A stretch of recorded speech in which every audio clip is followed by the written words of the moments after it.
Olá pessoal, e hoje aqui nós vamos estar contando a história, o nascimento da sociedade cuiabana. Que lá pelos idos de 51, 52, Cuiabá era uma cidade que estava assim numa fase complicada da vida da cidade. A cidade estava meio sem vocação. Não era garimpo mais, não era pecuária, nunca foi agricultura. Era um entreposto, mas um entreposto em fase de mudanças. As empresas, as indústrias que ficavam todas na margem do rio Cuiabá estavam começando a sofrer um processo de, vamos chamar até de degradação, mas a degradação era fácil, essa é outra análise, fazendo com que os eixos das coisas aqui mudassem. E começou, nessa época, o transporte terrestre a ter uma predominância, né? Deixou o rio ficaram de lado. E Cuiabá, que era, vamos chamar uma cidade pequena de 40 a 50 mil habitantes, talvez nem isso, totalmente isolada, com uma vida toda voltada para dentro dela, e nós nos ruminávamos aqui dentro mesmo, né? Nós não tínhamos aquela coisa de muito relacionamento com outras cidades. A nossa era aqui, a nossa cultura, a nossa comida, o nosso modo de ser, as nossas piadas, enfim, o nosso biotipo, né, que é muito importante, a nossa música.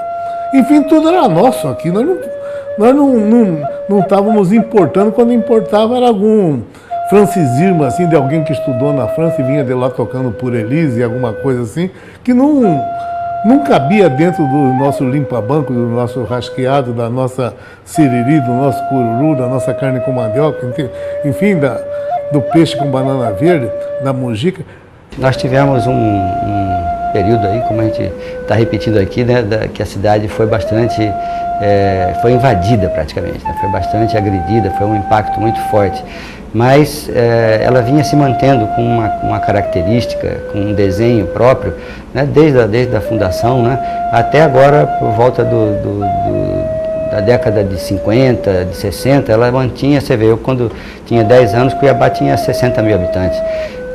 Ela tinha uma escala razoável, isso garantia uma certa qualidade na execução de tudo aquilo que era feito, né? A cidade era gostosa, tinha calçadas, você caminhava, chegamos a ter até no início do século passado o bonde que fazia porto-cidade, né? Tínhamos alguns equipamentos, nós tínhamos competição de remo no Rio Cuiabá. Porque também tinha uma relação muito grande da questão dos jovens estarem fazendo faculdade em outros estados, né? Como, por exemplo, medicina no Rio de Janeiro e daí por diante.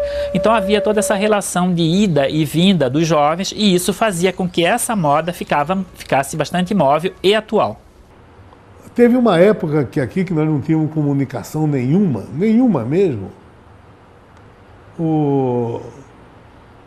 Começou um movimento de rádios de comunicação chamado RT, o transmissor e receptor. O RT é invertido porque nós somos uma colônia americana até hoje, né? Tudo que o americano fala, a gente come hot dog, cheeseburger, com X, não é nem X, né? E esse rádiozinho era um rádio simples. Você falava, o cara escutava, se ele falasse ao mesmo tempo, virava diálogo, né?